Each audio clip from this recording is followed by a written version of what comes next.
Hello, welcome everyone. Tonight we're going to talk about stress, the missing piece of the LD puzzle, what to know and what to do. We're glad you're with us tonight. My name is Beth McGaw, and I'm going to be your moderator for this webinar, which is hosted by the Learning Disabilities Association of America, otherwise known as LDA. So this is going to be one of my favorite webinars, I think, and I also think it might be one of yours because Jerry is an awesome speaker. I have personally attended a few of his sessions and I always learn something new. And two, because the research that Jerry will share tonight will give you many aha moments into how the brain works under stress for individuals with LD. Learning disabilities. So before we get started, I just have a few housekeeping notes that we need to go over. Right now, everybody is in listen-only mode, which means you can hear us, but we can't hear you. So if you have a question, type it into the chat box, which is on the right side of your screen. We're going to try to address as many questions as possible tonight, but for those questions that we don't get answered, we will have them posted on our website. And also, Jerry will provide his email at the end, and you can personally email him. If you have something specifically related to your child, then we ask that you email the presenter through his email. And if you hear something tonight that does resonate with you, feel free to tweet it out at LDA of America, or you can post it on our Learning Disabilities Association of America Facebook page.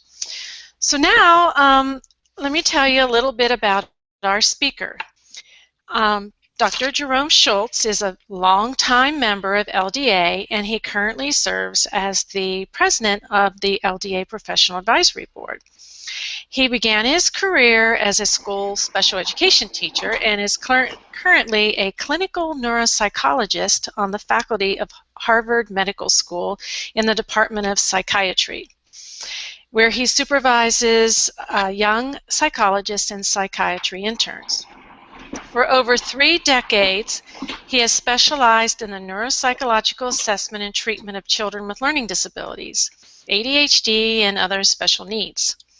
Dr. Schultz no longer provides direct services to individuals since he is engaged full-time in public speaking, teacher training, supervision, and consultation to schools in the U.S. and abroad.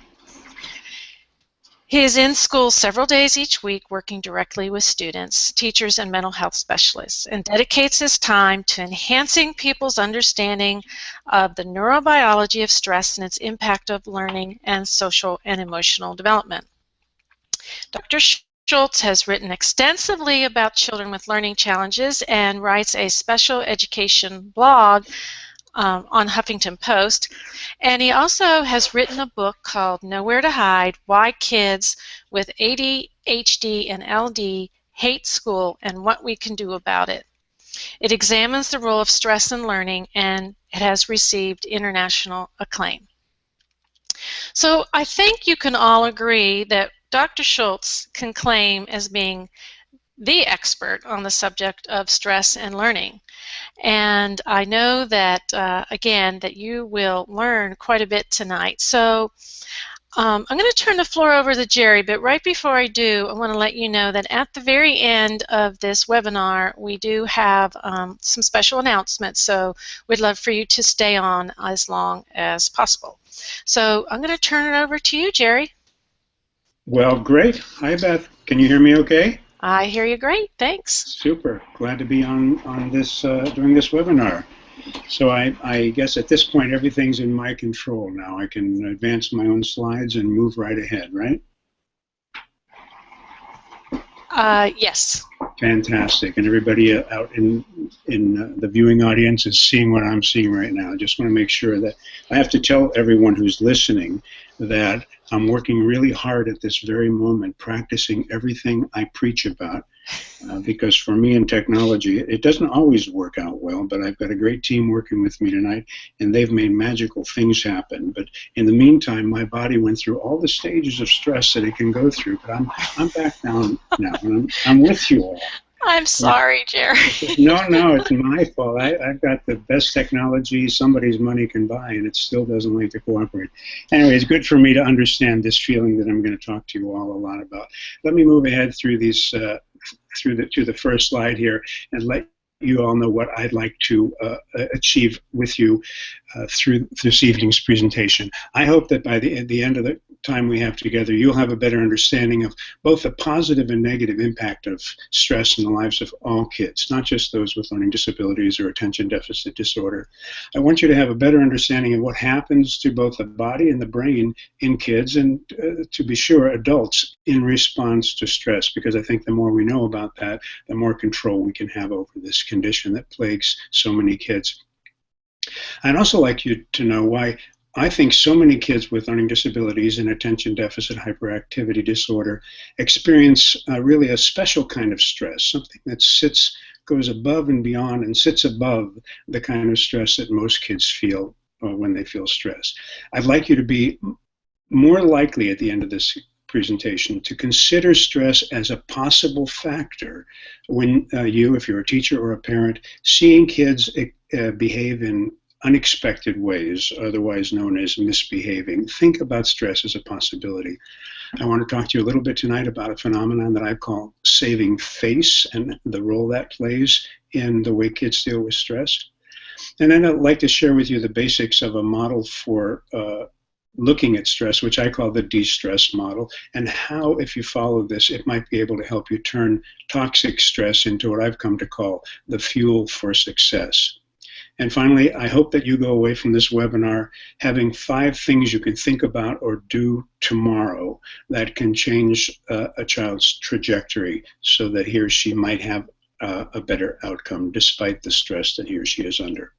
So we'll move right ahead to the next slide. And some of the underlying assumptions that I have in mind as I do this presentation are the ones that you see now. One is that chronic or traumatic stress is bad for your health and it's bad for your brains.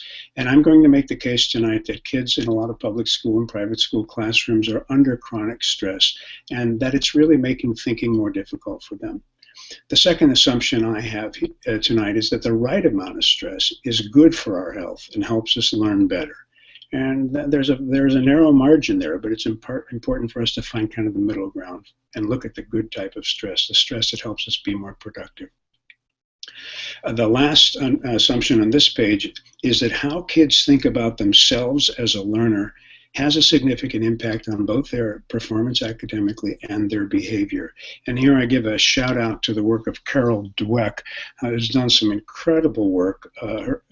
And here you see a picture of her book called Mindset, The New Psychology of Success. I encourage you all to take a look at that. She's really educated me a lot about the way kids think about themselves, and I think it sets a really good context for this presentation and for the way I think about stress. Some other assumptions are that kids who believe that they can't are often under chronic stress. Just the simple fact that they believe they can't do it is enough to throw them out of whack. And kids who have learning disabilities or ADHD, we know scientifically that kids have brains that can make learning challenging. It doesn't mean that they can't be successful, that's for sure, but there are neurological, neurobiological differences that add to the complexity of the way kids think and therefore the stress. The last assumption on this page is one that I think about a lot. Most often, at least in the United States, kids with learning disabilities or ADHD are not taught in special education classes, but most kids statistically are taught in general education classes. So I hope that among the audience tonight there are a significant number of general education teachers who are tuning in, because this is not something that's isolated in small self-contained classes around the country. This is something that's happening everywhere, and I'm a little bit worried about. I've been a pro-inclusionary person for a long time, but I'm a little bit worried, or let's say, let me be honest with you, I'm a lot worried about the plight of some kids with significant learning disabilities who find themselves educated most of their day in a classroom in which a teacher may have little exposure to kids with special needs, little training in working with kids with learning disabilities, and in classrooms where teachers are dealing with their own levels of stress because of the many demands that face them today. So let's move, given that context, let's move on a little bit. Do the kids that you love and care about know this feeling? The students in your classroom, the children in your family, your own children, your grandchildren, your relatives? I'm worried that a lot of kids know this feeling. Let's put this in context a little bit. This is a study that was done by the American Psychological Association in 2013, looking at over 1,000 kids ages 13 to 17. And if you look at the bottom of the chart here, you see on the left-hand side extreme stress, in the middle moderate stress, and then on the right-hand side mild stress. The numbers don't all quite add up here if you're a maths person, but they come close. Over 50% of the kids in this survey say that they're dealing with moderate stress, and that's important because a lot of kids are dealing with a lot of stress. Moderate stress is the kind of stress that can get in the way of learning. Mild stress can be okay. On the right-hand side, you can learn with mild stress. In fact, we'll make the case tonight that mild stress, the right amount of stress, can help keep you on your productive edge. What concerns me a lot is the 28% of kids on the left-hand side who report that they have extreme stress. These are not kids with learning disabilities. These are kids drawn at random from a general high school population. So if you take that level of stress, that high number of kids reporting stress, and layer on top of that the kind of special concerns I have about stress for kids with learning disabilities and ADHD, it's a double problem. It's a compounded problem. Huffington Post, where I write a blog, had a contest last year, and they asked young artists to draw pictures of what stress feels like to them. And this boy, John Brubaker, said, "Stress feels like carrying around a mental cinder block." I love the imagery here. He says you can hold it for a few minutes and not get tired.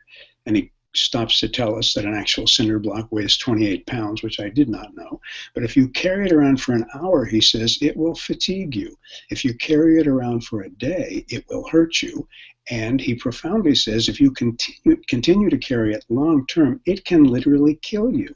Well, that's a pretty dramatic statement, but it's John Brubaker is actually very telling the truth about this situation. Stress can hurt you, and it can ultimately kill you.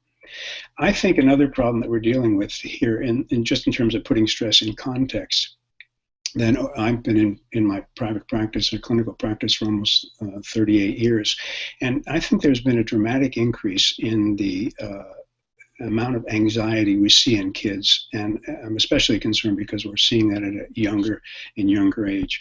For me, anxiety and reactions to stress are kind of like the canary in the human coal mine. A lot of kids are feeling the pressures of the culture and the society we live in, and I don't think they know how to cope with it very well. We see an increase in the diagnosis, the formal diagnosis of anxiety disorders showing up in even very little kids in kindergarten, first grade, and second grade, and that results in more therapy, that results in the possibility of needing medication for anxiety. So I'm especially concerned that we look at stress and anxiety in the lives of kids and try to deal with it in a proactive way. So if kids need to be diagnosed with an anxiety disorder, that's fine, but there are way too many kids, I think, getting this diagnosis who really don't have a legitimate underlying biological anxiety disorder. Look at this cartoon. A child worried about many things he doesn't have to worry about. No, I don't want a glass of water, but I'm worried that I might want one. You may be chuckling at that cartoon, but to me, this is a cartoon from the New Yorker, and to me, the New Yorker cartoons are like cave drawings of olden times. They reflect kind of the modern culture of how we're living today, and not a week goes by that there's not a cartoon in the New Yorker that talks about the plight of parents dealing with kids, and anxiety is getting its fair share of attention in that magazine and others. This next slide's a little blurry, but I want to put in a plug for a book that I think helps teachers and parents deal really, really well with kids who are anxious, and it's a book called The Behavior Code, A Practical Guide to Understanding and Teaching Most Challenging Students. And it's co-written by two friends and colleagues of mine, Jessica Minahan. You might not be able to see her name printed well, Minahan, and Nancy Rappaport. Nancy's a child psychiatrist, and Jessica's a behavior specialist. And they've written this book, and Jessica's come out with now the Behavior Code Workbook as a complementary book. Jessica and I presented a lot at national and local conferences, and I think she's spot on about how to help teachers deal with behaviors that are anxiety driven in the classroom, so I recommend that to you highly. Let's talk about different kinds of stress. We can look at three kinds of stress coded here by the red light, the yellow light, and the green light. The green light says this is good stress, or sometimes known as positive stress. This is the kind of stress that we're under when we're faced with challenging situations that we believe that we can overcome. These are the kind of stressors that say to us, get ready, get set, you can handle this, bring on the task. That's good stress. It's the kind of stress that keeps us on the edge of our competence, and that's what we're looking for here. But the problem is we have different degrees of stress. The yellow light signals here tolerable stress. This is a more severe form of stress, but the reason it's not in the red zone yet is because it tends to be short term. When bad things happen to us that come our way that are unexpected, but still we have the feeling that we can overcome this or we can adapt to this. And this kind of stress includes things like a loss of a loved one, a loved object, separation, a significantly important test, a family argument. That kind of the key phrase behind this stress and the reason that it's tolerable is we can say, this too shall pass. We know it's going to pass. It's painful to be in, but we know it's going to go away. Here is another cartoon that shows two birds who understand what tolerable stress means. One says to the other, I've got a bad feeling about this. Obviously, they're sitting on a marshmallow roasting branch, but they know they can get away from it. They can fly away. If their feet were super glued to the branch, they'd be in big trouble. That might be what we'd consider to be toxic stress. It's important to remember that the body's reaction to stress is supposed to be an acute reaction. It's supposed to last for only a short time, and it's our biological, biochemical mechanism to allow us to come back into balance. And when we stay in balance, stress can be beneficial. It can even make us stronger. It can make us healthier. If we have a little bit of stress and we resolve it, it builds up our immune system and protects us against diseases and other health impairments. Stress becomes destructive, though, when it's too severe. When it's chronic, it keeps going on and on and on, and happens over and over again, or when it's prolonged, when it goes on forever for a long time. And I'm going to make the case tonight that the kind of stress that a lot of kids with learning disabilities feel when they're trying to deal with an unmodified or improperly modified curriculum that meets their needs, that they're really suffering under prolonged and severe stress. That moves us to this red light icon here, which talks about toxic stress. And it's important to remember that toxic stress happens when we don't feel like we have any control over threatening environments. If you're driving down an icy highway in your car at night and you put on the brakes and your car starts to spin, that's a situation over which you have very little control. But what if the toxic stimulus is not an icy road? What if it's the text in a book? What if it's the problems on a math worksheet? This all relates, whether stress is good stress or tolerable stress or toxic stress, has a lot to do with perception and reality. The icy road is reality. If a child's perception is that his icy road is just a page of text, the perception that that's going to be difficult turns tolerable stress into toxic stress. I'll explain that a little bit more in a bit. Why are kids under more stress? These are kids in general. This is the kind of the basic condition. I think we live faster paced lives. I think it's pretty clear that we have that our kids have demands placed on them academically that are higher than they've ever been in my history. I started out my career as a special education teacher. I know that if I were back in the classroom teaching today, I'd have many, many more demands placed on me as a teacher to help kids move farther and faster. And that's made worse, I think, by high-stakes testing and the intense curriculum that a lot of kids are exposed to. It doesn't mean kids with learning disabilities can't do well in high-stakes testing. It doesn't mean that they can't handle intense curricula, but the whole academic environment has been kicked up a notch, if you will, a couple notches. The other factor that puts more kids under stress is that everybody's expected to do the same kind of thing and to be excellent at everything. I think as a result of that, there's a lack generally of a differentiated curriculum or an individualized approach to education, which allows kids to feel the joy of success. I also think there's too much emphasis on what kids produce and not how they produce it. Even if they're taught to examine how they produce it, that skill is not made portable for them. That is, they don't find it easy to take that skill that they learned, for example, in math or in language arts, to another life situation. I think I talked about the stress that teachers were under just a little bit ago. I think there's a lot of what I call trickle-down stress. The adults, parents, and teachers in kids' lives are feeling more stressed too, and it's really hard to shield kids from the way we feel about the lives some of us lead. I think another culprit here is indicated by the next bulleted item, and that's the decline of play in the lives of kids. Play is a wonderful way for kids and for adults to relieve stress, to have some mirth and happiness in their life. I think the increased demands of a typical public school program have squeezed play out of the equation, and I think we've literally thrown out the baby stuff with the bathwater. That's a topic for a whole other night, but we'll keep moving on.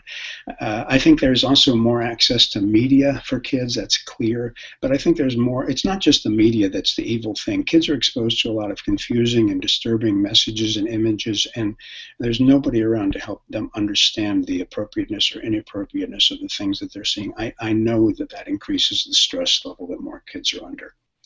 So let's move on. And of course, there's the evil techno-stress. I thought I made up the word when I said this, but I looked it up on the internet, which is the source of all things true. And the word techno-stress actually shows up. Here's Dorothy of a modern era worrying about, of course, lions and tigers and Instagram. Oh my. How many middle school kids do you know who sit with their phones in their pocket, ostensibly turned off, waiting for bad news to come their way, and at the same time having to learn how to write an essay? Again, a topic for another night, but I think you get my point here.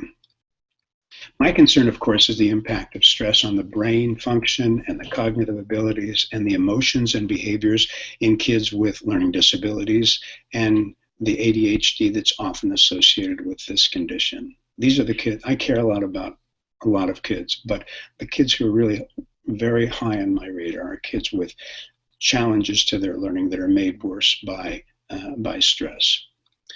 Look at this sheet that an assignment that a kid did. The assignment is, obviously, as teachers have said, please do a poster showing places you've been to. So he writes he's been to Michigan, he's been to Arkansas, he's been to Florida, and this boy has also been to Missouri. Take a look at that. Now, this could be a dyslexic kid's spelling of the state of Missouri, but I actually believe he, like many other kids, has actually been to misery. I'm worried about kids who are still there. Let's go ahead and see if we can get some of those kids out of that state of misery. Why kids with ADD and learning disabilities are especially vulnerable to stress? This stuff builds up. These are kids who spend more time in what I call the land of failure than on what my good friend and colleague Bob Brooks talks about as the island of competence. This stuff builds up over time, and when kids are experiencing failure more often than are feeling success, they learn very quickly not to try to get on their horse at all, but just to ride out of town. This guy in this Gary Larson cartoon has a gross motor coordination problem. This thing happens to him all the time. Every time he just tries to get on his pony, he knocks over the other horses. And who's looking? The vice principal in charge of discipline and the school bullies. It's inevitable. There's something that I think it's important to think about, and this is based, you see at the bottom of the slide, on the most recent work of Dr. Gabby Rappaport-Schlickman and Dr. Samantha Daly. They're both at Harvard Graduate School of Education, and Dr. Schlickman is the chief of an organization called CAST, which is here in the Boston area, which is responsible for the development of the Universal Design for Learning, or UDL, principles. They're working on 2 National Science Foundation grants that look at the impact of stigma and what's called stereotype threat. So this means if you have a learning disability, a stereotype threat is the fear of doing something that if you did it, it would confirm what other people think about you. There's so much pressure that is in this situation that the fear you have inhibits your performance. So because if you act, and if you do what's expected of you, this might confirm your worst fear, that you'll be found out as someone who's less able, less competent, less skilled. Keep your eyes on the work of these good folks. And I think they're working right now on a study that looks at the impact of stereotype threat on kids as it relates to math, but they're branching out. So keep your eye on their research. Let's talk a bit about the neurobiology of stress. We might say it's all in your head, but it's more than just in your head, because stress, although is centered, the stress centers of the body are primarily located in the brain. They are in different places in the body. I don't have a pointer to use on this, but if you look at the physiological and psychological impact of stress, you see at the top here a cutaway view of the human brain. And in the center of that picture, in the little ring, is an area of the brain called the hypothalamus. There are other areas of the brain that are in there. The most important thing is that this is the primitive center of the brain. This is the center of the brain that helps us stay alive. It regulates our breathing, our heart rate, helps us deal with threats to our environment, and helps us stay out of dangerous situations. One of the functions of the hypothalamus in the midbrain is to create chemicals. Here, the shorthand is CRH, corticotropin releasing hormone. That hormone under stress gets sent down to the pituitary gland, that odd-looking 2-part gland, which actually sits in our head somewhere directly behind our nose. The pituitary gland then creates another chemical compound called ACTH, which goes down through our bloodstream into the adrenal glands and affects the adrenal glands, which actually sit in our lower back just above our kidneys. You can see the picture of the adrenal glands there. And the top of the adrenal glands is the part that received this chemical, ACTH. What happens when it's stimulated in this way is that it produces, as you see that bottom left-hand arrow, it produces a hormone called cortisol. And the cortisol then is redistributed through the bloodstream and goes back up to the brain, and it essentially says, hey guys, something just happened that you think is a threat, and you're right, get out of here, let's run. And the blood goes to our feet and to our heart, and it stops going to our stomach because we don't need to digest food, and we run like our primitive ancestors ran. Or conversely, the cerebral cortex, that part of the brain that sits on the top of that topmost picture, says, hey, chill out. Something just happened, but once you think about it a little bit, it's not really that bad. What's really beautiful about this whole system is that when it's in balance, we stay healthy and we stay alive. Here's another way to look at this. Is called the HP axis because of the hypothalamus, the pituitary gland, and the adrenal glands. Why are we worried about this? Under traumatic stress or continuous stress, this whole beautiful system breaks down. Too much cortisol or too little cortisol is not good for us. So here's what happens under stress, CSI stress, a little investigative work here. Here are the slides of brain tissue from 2 mice. On the left-hand side, you see the slide of a mouse that was reared in comfortable conditions. Enough food, enough water, people talking kindly to it, soft music playing, people handling the mouse till it felt comfortable. Then the poor little thing is sacrificed to science, and we take a look at his brain, and that's the way it looks. These neurons in the brain are beautifully branched, they're well developed, they're wonderful examples of the healthy neuron in the mouse brain, which is a lot like the human brain. If you look, though, on the right-hand side, you see the brain tissue of a mouse that has been stressed most of his life. Loud music was played, the cage was banged, the mouse didn't get enough water, people yelled at him, made it feel bad, and then he sacrifices his brain to science, and there's the way his brain looks. Smaller neurons, less branching. That's an unhealthy situation. Don't get too disturbed, because the good news is that situation is reversible, right? Let's take a look now. Sorry. Here's another way to look at a cutaway view of the brain. There's a lot of words here that you don't need to really look at, but look at that pink center in the middle of the brain. Those are the fight or flight areas. That's where the hippocampus is and so forth. And the very front part of the brain, behind that blue circle that you see, it says executive functioning areas disengaged. We spend a lot of time thinking and worrying about the executive functioning in kids with learning disabilities. This picture says 1,000 words, which can be shortened into this. When you are stressed, the stress areas of your brain become activated. The parts that control your higher level thinking, that is your executive functioning, they take a back seat to stress. So at the time we need the executive functioning most, they are least available to us when we're under stress. Let's move ahead. So stressing kids with learning disabilities and ADHD, I think this creates a need to call what I've come to need to come to. This creates a need to save face. I get tripped over my own words. Save face. You know, save face, F-A-C-E, means if you're in your community and you've done something embarrassing, you can do something to correct your reputation in the community. Save face, this acronym to me means, if you look at the yellow block here, which says we see something that strikes fear into our hearts. And for kids with learning disabilities, it could be a full page of math problems. When we see that, we move to the purple circle and we try to get away from it. That's what we do when we're in a scary situation. When we can't get away from it, we look at the bottom circle. That puts us into stress. There's, like my book title says, nowhere to hide, right? So when we have nowhere to hide, what do? We move to the far left circle here and we try to get out of the situation. So we've got kids every day who are running to the nurse, who are getting stomach aches, they're going to the bathroom, they're running from us, they're bolting, they're putting their heads down, they're trying to avoid this fearful stimuli in order to save face, to look good, to avoid the pain of being in a stressful situation. But it doesn't work. It really doesn't work. So we need to do something. What escaping looks like in these kids are, they resist, they avoid us.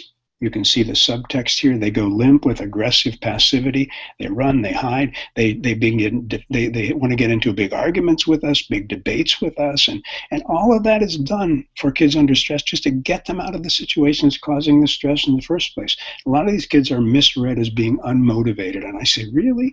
These aren't kids who are unmotivated. These are kids who are scared of looking stupid. Also, these kids might challenge us, might argue with us. They exhibit what looks like oppositional or defiant behavior. Think about the numbers of kids who have been diagnosed with a psychiatric condition called oppositional defiant disorder. Really? That's why I'm making a plea for us to take a look at this at stress as the possible culprit here. Here's a kid who wants to get out of the situation. He says, I've decided to work from home today. That's really not allowed, right? Not unless you're homeschooled, which might help you get out of some stress. You just can't leave. A lot of kids stay home. They pull the covers up over their head and they say, Mom, I can't go. I'm just feeling too anxious. I'm feeling too nervous. I feel sick. I'd rather go to the doctor and get a shot than go to school. That's a sad situation. So when teachers and other specialists see kids with learning challenges of any kind pulling away from a task, making jokes, getting silly, tearing up their paper, saying, boy, this is stupid, they may misread these behaviors as bad behaviors and not the predictable reaction to stress. If a kid is being bad, he's going to end up being on a plan to improve the bad behavior. If he's a kid under stress who's trying to escape, that'll be a different kind of plan. And that's important to think about. The good news is, and this comes from a paraphrased comment by Eric Kandel. Eric Kandel is a Nobel laureate, professor of neuroscience at Columbia University. He's also known as a rock star of modern neuroscience. He's a guy who can make neuroscience understandable to anybody. He writes, just as fear and stress and anxiety can change the brain, behaviors and thoughts that relate to hope and love and happiness can also change it. It's completely symmetrical. And I would add, with all due respect to Dr. Kandel's contribution, I would add thoughts that relate to success. When kids can feel the joy of success, they can turn this stress situation around. So, interesting here. Meditation has found its way into many more schools than has ever been the case. This is a special article of the Huffington Post you see on the right. It says, "Reading, Writing, Required Silence, How Meditation is Changing Schools and Students." Great article about how meditation is helping kids who come from very chaotic environments and those who come from more typical environments who are learning how to use meditative practices to help center themselves and become more focused and become better students. Bad behavior decreases, cognitive performance increases with just a little bit of meditation in schools every day. Google meditation in schools. I think you'll like what you see. It's easy, it's free, it's not very time consuming, and it's a gift that keeps on giving if you're a child growing up into an adult. The other thing that I want to put in a plug for here is a book by a psychiatrist named John Ratey. He wrote the book Driven to Distraction with Ned Hallowell, both of Boston. This book examines the key role of exercise in efficient brain functioning and stress reduction. If you have time to read the book, read it. Google, you can do a TED Talk search for Spark by John Ratey and listen to the essence of his presentation. It's profound, the impact of stress, exercise alone on the reduction of stress and the increase of cognitive performance. So I'd like to share with you just very quickly what I consider to be a real model for change that you can find in my book, Nowhere to Hide. It's also been published in different articles on the LDA site. There are articles on the Understood site. You don't have to buy the book to find out this model, but let me just share it with you very simply. These are the stress and the steps in what I call the de-stress model. The D means to understand this condition. If a child has a learning disability and a parent thinks so, but the school doesn't think so, the school and the parents have to come together to come to some kind of common understanding. If there's a dispute about the diagnosis, then the plan that follows from it is a plan that's going to be marked by chaos. So sometimes this is a matter of sitting down a lot of people around a table, including a psychologist or a neuropsychologist or a school psychologist who did an evaluation, and say, let's look at the facts here. Let's agree to agree that this is probably something called a learning disability, if it is, and let's move ahead from there. Because unless we do that, we can't do the second step, which is teaching the child about his or her own difference or disability. Some people have issues with calling a learning disability. Kids who don't have a good understanding of a learning disability give it worse names than that. They call themselves stupid and dumb and worse things. We really need to teach kids about their own learning style in a developmentally appropriate way.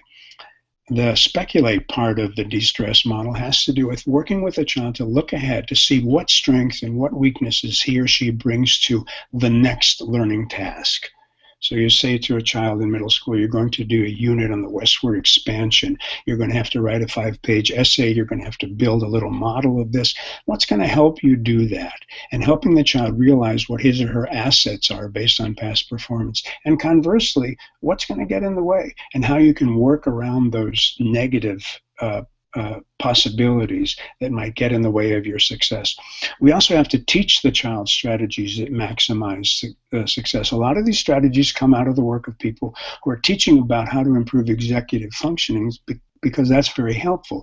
But as I said before, to try to teach executive functioning skills to a child who's under stress means you're going to have an enemy working from the inside out. But kids need to learn how to do this. They can't be expected to do it like other kids. They need to be taught how to work smarter, not just harder. We also have to reduce the threat. If a page full of 30 problems is a threatening thing to a kid, we need to expose it to them one by one, problem by one problem. If a large classroom is a threatening place, it creates anxiety. Maybe these kids need to spend some of their time in a smaller classroom, and so forth. We have to really look at what about the task makes it scary, right? Exercise, I mentioned the work of John Ratey. Physical activity reduces stress. It's a myth that physical exercise burns off excess energy in kids with ADHD, but it's not a myth that it increases brain chemistry in a way that helps cognition happen. And that's why exercise is good for kids with ADD and learning disabilities. This S part of the acronym success is just that we have to think about replacing doubt with confidence. And the way we do that is allow kids, we back them up to their level of confidence, we move them step by step to more difficult and, yes, more stressful tasks and teach them how to deal with that. And then they walk away from this kind of scenario with more confidence and more competence. Strategize simply means, okay, child, based on what we've all learned by going through some of these steps together, you've got middle school facing you, you've got high school facing you, you've got college facing you. How do you use what you've learned and plan ahead? How do you decrease the likelihood that stress will creep in and be damaging to your performance based on what you know about yourself, about your learning disability, and about the biological mechanisms of stress, right? Our task then is clear, and we're coming close to an end here of the formal presentation. We'll get ready for some questions.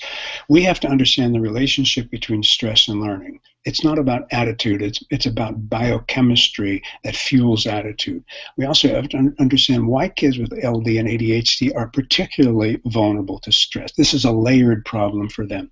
We have to correctly interpret behaviors that might be related to stress. And we have to remember what for me has come to be a mantra: control through competence. When kids feel like they're in control of their academic destiny because they're competent, stress is reduced, cognitive performance is enhanced, and they continue to do better. So we want kids who know how to navigate this challenging environment. Look at this wonderful cartoon. I'll scroll down so you can see. This writer says, "Dear Tooth Fairy, my tooth went down the drain. It was an accident. Will you take this eyelash instead?" From Emerson. Now, I can't hear you, but I know half of you must be chuckling out loud for this. Is priceless. This is the kind of kid we need to create, who understands what the impediments are and knows how to get around them so that they can successfully navigate the world they live in. That takes us to the end of the formal part of the slide presentation. I'm all ready to go for questions, and I hope you have a lot of them. Beth, over to you. Oh, I think okay, I'm here. I just had to put myself off mute. All right. Let's get you back. Let's get you on the screen. Yeah, let's Jerry. do that. You are a screen share. Can you see me now? No? I can't. Hang on. Well, while we're waiting, you did an excellent job, and I think everybody will agree. It's great information, and I know when I read your book, Nowhere to Hide, it explained so much about what my child was going through in the classroom, and it really helped me deal with some of his situations in school and at home. So it really, really helps. So good job. That's great. And I think you're on. You see me now? I see you now. Oh, yep. That's good. I'll take your word for it. I don't. Yeah. Well, we want to thank you and thank everybody. We had 375 registers, so we had quite a few people who are interested in this topic. But let's go to the questions. Pamela asks, adding iPads to the curriculum creates more stress. How do you deal with off-task behavior with this, thus creating stress from being behind? Do you have any experience with this? Well, I think the first part of the statement, it can be true that adding iPads to their curriculum could add more stress. It can also, because of the universal design for learning that I talked about before, making more things accessible by computers and by technology, it allows kids to have a greater sense of competence in their work, because now material can come to them in ways that are more accessible. To be sure, iPads and other technology can be distractions, but the key isn't taking the iPad away. The key is introducing the iPad with certain conditions attached to it and teaching kids how to use the technology in a way that's responsible, and that helps them learn. If it's not doing that, the iPad is put away, but only for a short period of time. And I really think a teacher needs to get a commitment from kids to say, I'm going to let you do this because you like to do this. This is supposed to enhance your learning. Are you going to behave in appropriate ways? And the kid says yes. You say, okay, let's go for it. And if you don't, then, you don't get to use it yet. Not yet, but not ever. That's my feeling about it. Okay, great. Well, we've had a couple of good comments too. Both Tina and Julie said that they love that you mentioned meditation and movement and how that can affect stress. Do you have any more to say on that? I saw a wonderful video, and you can get it on YouTube, and look up the work of Dr. Bill Stixrud, Stixrud, from the Washington, D.C. area. He's one of the guys, he's a neuropsychologist, well respected in the D.C. area and nationally, and he's done a lot of work in meditation. I was so impressed when I look at videos of kids who were a year ago in chaos, not performing, they were scared, they were anxious, and simply by teaching these kids to use their own mantra, to spend 15 or 20 minutes once or twice a day, and then listen to the kids talk about the improvement that they feel, it's enough to sell anybody. This is free and easy, and now it's generally sometimes the idea of meditation has a quasi-religious connotation to it.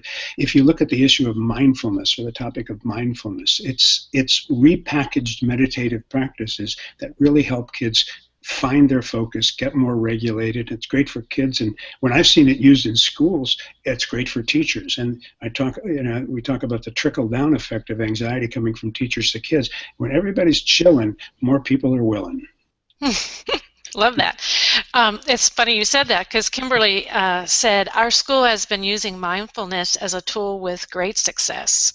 So Great. Maybe Kimberly can sign in on our Facebook page and tell us a little bit more about that to help everybody. So that would be great. Yeah. Let's see.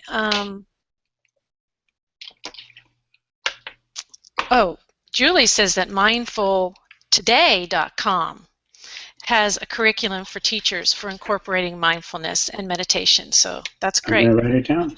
Yeah. A question from Beth, not me, another Beth. I'm a physical educator. When teaching yoga, some of my parents will not allow their children to participate because they are fearful that I will be teaching the meditation component, which will be projecting, well, just what you just said, a religious or spiritual component. How do I get past this fear?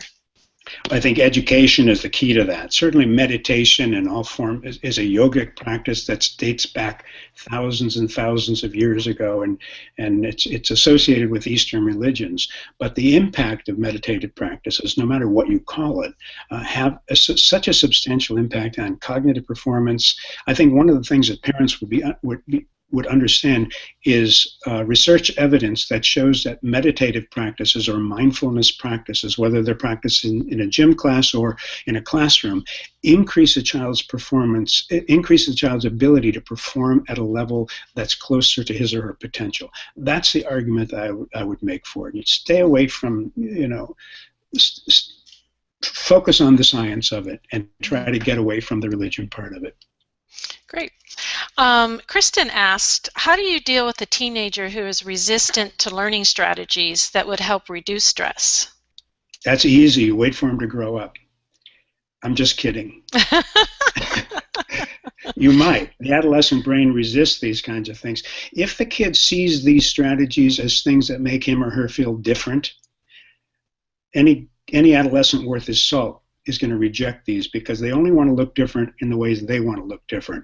If, in fact, a science teacher, a savvy science teacher, talks about the use of effective learning strategies, maybe a science teacher working with an LD specialist in a school, talks about the use of effective learning strategies increasing performance, and it's done for everybody in a class. And they do a science experiment that says if you do technique A versus technique B, let's look at your results in the next exam. Let's normalize this. Let's spread the goodness that we know about from the LD field to other kids and turn it into something that doesn't make kids feel different in a negative way. Let's turn it into something that helps them feel better in a positive way. Great.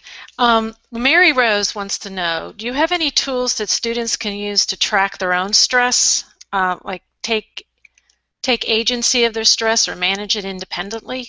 That's a great question. And 2 years ago, I would have said it's going to be really hard to do because I was looking for a class or a school where a school nurse might say, okay, kids, I'm going to do a saliva swab and check your cortisol level. You can do that, and scientific studies do that. But interestingly enough, there's now, believe it or not, there's an app for iPhones that allow a kid to test his own or her own saliva with a little probe that you stick into the end of the iPhone. You're looking in disbelief, Beth. I can see Yeah. this. This is absolute truth. And it costs, I think, about $5 per test, but it's instantaneous. So you could have a whole class of kids. You could have a whole grade of kids. You could have a whole school full of kids with their iPhones. You don't lick it, really, but you put some saliva on the swab, and it's very sterile. And the chemistry, the chemical analysis goes into a database, and it tells you what your cortisol level is. And then, for example, you practice being successful, you practice listening to music, or you exercise, or you do yoga or something, and you come back and test your saliva again. Absolutely, kids can be taught how to monitor their own stress level. You don't need technology to do it either. If kids are taught that their heart rate goes up when they're stressed, with their hands get clammy when they're stressed, their breathing gets more shallow, you can just teach them 3 biophysical symptoms that they can monitor situationally from time to time, and then make a notation of it or put it somewhere in a log that they have to monitor their stress level. Sure. I guess I can do that with my Fitbit too. Yes, that's my right. Heart rate on there. Let's see.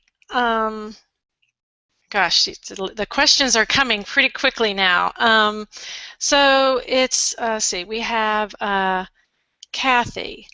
Can you give specific examples of behaviors that signify the onset of, I think you pretty much answered that, toxic stress levels? Please differentiate between behaviors that result from toxic stress versus behaviors that result from constructive stress that results in learning and advancement. I think the essence of that question, what I want to respond to, is toxic stress, the bad kind of stress, the cumulative toxic stress.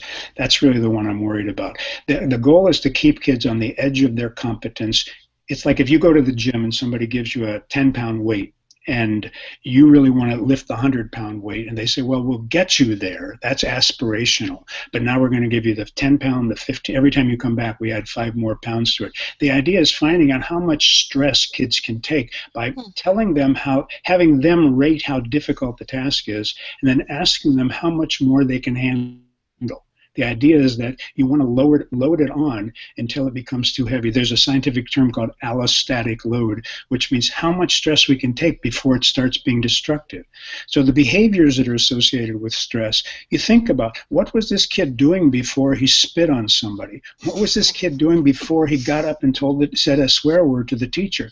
If you look and you ask the question, what was this kid's relationship to that task? Did he hate it? Did he love it? Did she say, I've never been good at math? Did she say, don't ask me to write because I'll look stupid? We really have to start asking kids what their brain is saying to them about what it is we're giving them to do, and listening to our brain, and then talking it out of it if it's a negative message. That's awesome. Here's an interesting question. Angie wants to know, do you know if colleges are starting to do more training for teachers on how to deal with kids with LD, ADHD, Asperger's, etc.?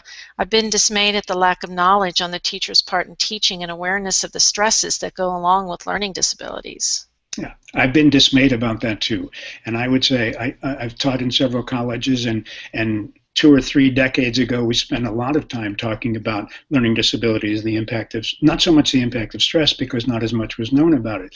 What's happening now in teacher training institutions in way too many places is because of the pressures that are placed on teachers have to do with standardized testing and meeting curriculum goals and delivering curriculum and dealing with what I call those demons at the schoolhouse door. A lot of college prep programs are teaching kids about, their young students, about how to deal with those kinds of stressors. Good programs do, in fact, teach teachers about learning disabilities. And if you're trying to support kids with learning disabilities, one of the things you can do as a parent or a consumer is call the College of Education in a college near you and say, tell me how many courses you have in special education. My child has a special need, and I want to know how well teachers are prepared. That may send a subtle message, but I think some really good schools, good teacher training schools, absolutely do a very good job, but not enough. Right. Not enough. Yeah, that's something I would like to see more of as well. We go to the Learning Disabilities Conference every year, the national conferences and the local conferences. Last year we had a group of about 30 college students from, I won't name the college, but just because I didn't clear it with them, but these are young men and women who are studying to be teachers of kids with learning disabilities, coming as a group to the conference, learning everything they can about learning disabilities, and their job was to take that knowledge and go back and teach their teachers about it and spread the word to their classmates and take it into schools with them when they get their first job. We need to see more of that. Yeah, and you're going to be at that conference this year, which is in February 15th through the 18th in Orlando, Florida. So yeah, I'm glad you brought that up. Yeah, we hope to see all of you there. Yeah. Just have a few more questions. Let's see. What are your thoughts about aromatherapy to reduce stress? Have you done any studies with that? No, I keep a pine candle next to my bed sometimes and light it when I want to go to bed, and it helps me. I don't have any scientific evidence to support or deny the importance of its use. So if it works for you and you don't burn anything down, go for it. With all due respect, if it works for you, do it. But I don't have scientific evidence that I have in my head that I can talk to you about that. Julie just wrote in. She asked me to correct something that I said. It's mindfullifetoday.com. Okay. Mindful Life Today. We just want to make sure that we get people to the right place. So it's mindfullifetoday.com. Thank you, Julie. Marta wants, how do you support a student who might have bipolar or some mental health issues when they're experiencing academic stress? It absolutely compounds the problem. You know, you can think of this in terms of layers. If you have somebody with a serious condition like bipolar disorder, it in of itself is going to can make school a very challenging place for a lot of young boys and girls and men and women. And then if you have a learning disability in addition to that condition and it layers it on, I still think that you peel away the layers by helping that person understand how the learning disability is different from the bipolar disorder, how the bipolar disorder affects cognitive performance over time and how it might be variable, and then how to learn the strategies you need to control it when you can control it. With bipolar disorder, obviously medication is often a helpful adjunctive therapy, so you really have to be, I think it's important to separate the conditions first and then put them back together and then teach the student how to deal with it. Yeah, that sounds great. Okay. Well, let's see. It looks like it's just about time, 6:59. Would you like to take one question more? I would like to say one thing because there may be a lot of questions that people want to have answered. And you mentioned before that I have a blog on the Huffington Post and I have an active Twitter following. So, and you invited people to email me. They certainly can. If I get 300 emails tomorrow with 300 questions, it'll take me a while to get back. If you, in fact, tweet the question to me if you're capable. It'll be a little easier to respond, and my response will then go out to a lot more people that'll help. Or write into my contact information is also at the end of the Huntington Post blog. I want to put in a pitch for an article that you'll find at Huntington Post called The Hybrid Teacher. It's a 3-part serial article. I wrote about it in the LDA Journal a couple of years too, but it talks about the kind of teacher we need in schools today who can meet the needs of kids with learning disabilities in the general education classroom, the hybrid teacher. So take a look. Just Google Huntington Post, Jerome Schultz, and you'll drill down to it pretty easily. If you can't find it, write to me through my website, which is www.jeromeschultz.com, and I'll certainly get you information about that. Well, we also have on the LDA website an article called The Hybrid Teacher, which I think is an excerpt of that as well. So you can just search for the hybrid teacher, and that's an excellent article. Yeah. I love that article. So you can go to Huffington Post if you want to, but go to LDA first because that's where my heart is. Well, I know you're a great friend of LDA. Okay. Well, I'm going to reach back here because this is the book that we're talking about. Nowhere to Hide is probably backwards for you guys. Why Kids with ADHD and LD Hate School and What We Can Do About It. This is an excellent book, and I've read it. As you can see, I have my little post-it notes in there on things that which I found meaningful to me. So now let's put up. I don't think we put up your. Jerry, I don't think we have your contact information on there, so why don't you share your screen for a minute? Let me see if I can do that. Maybe screen share. It's that little green box. Yeah, mine's covered up in the bottom bit, so I don't know if I can get that. Hang on one second. Okay, well, we'll provide that. It'll be on the slides, and we will have the slides later. They may not have some of the cartoons in them. Jerry may have to, edit those a little bit, but it'll have the pertinent information in there, and so that you can use, and it'll also have his contact information. Well, let me share my slide here then, let's see. I'm not good at this either. Let's see. Entire screen.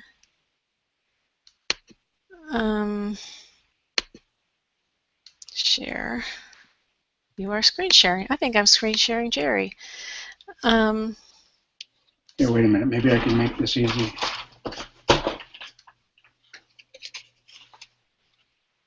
Oh, there you go.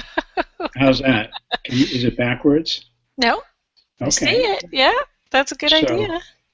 Just the most important part is look at the bottom of that. You see the Twitter name and my website, www.jeromeschultz.com. And I think that's about it. The best way to contact me if you want to get me directly is email me through my website. All right. Great. Okay. Well, I wanted to share a screen of share something of mine, but I have it up, but it's I don't know if it's sharing. Do you see it? Now I've got you on my screen. What do you got? Do you have my slide there? I don't see a slide. Okay. Well, anyway, I just wanted to share that this month is Learning Disabilities Month, and if you join or renew your membership in LDA this month, then you will be entered into a drawing for several giveaways. One of them is for registration to the 2016 conference in Orlando. It includes the conference registration only. Airfare and hotel are not included. You can be also entered for a autographed copy of Dr. Schultz's book. We also have some bookmarks that LDA has produced this year, each of the 7 different LD diagnoses that we'll be giving away. So we will be collecting all those memberships this month, and we'll be drawing names at random, and hopefully you'll take that opportunity to join us, because when you join, it allows us to offer the webinars like we're doing tonight. Without the help of membership, we're not able to do that. LDA is mainly a volunteer organization, and it's operated by a very small staff. So, and when you join, you're not only joining the national organization, you're joining the state affiliate, and that's where you're going to get a lot of personal help, a lot of your questions answered within the state. So we don't have state affiliates in all states, but we have them in 35 states, and if you're in a state that does not have an affiliate, we would love for you to step up and help us start one there. You also get the newsletter LDA Today, discounts at the local and state events, including the conference in February, and I don't know if most people are aware that we do have a public policy representative that LDA pays to help monitor what's going on in Washington, D.C. and help keep us abreast of the laws, so that we can help be more responsive in that way. So We are just about to the end here, and we want to thank everybody for attending. We appreciate you giving us your feedback for this. We have some questions that may not have been answered, so we'll collect those and we'll put those on our website. We want to thank Jerry Schultz again for this webinar and the great information that you shared. And we want to also thank Erica Pardoon, who is behind the scenes technician, helping to keep us online for this entire hour. So without further ado, I guess we want to just say this concludes the webinar. Have a great night. Thanks, Beth. Good night. Okay, good night.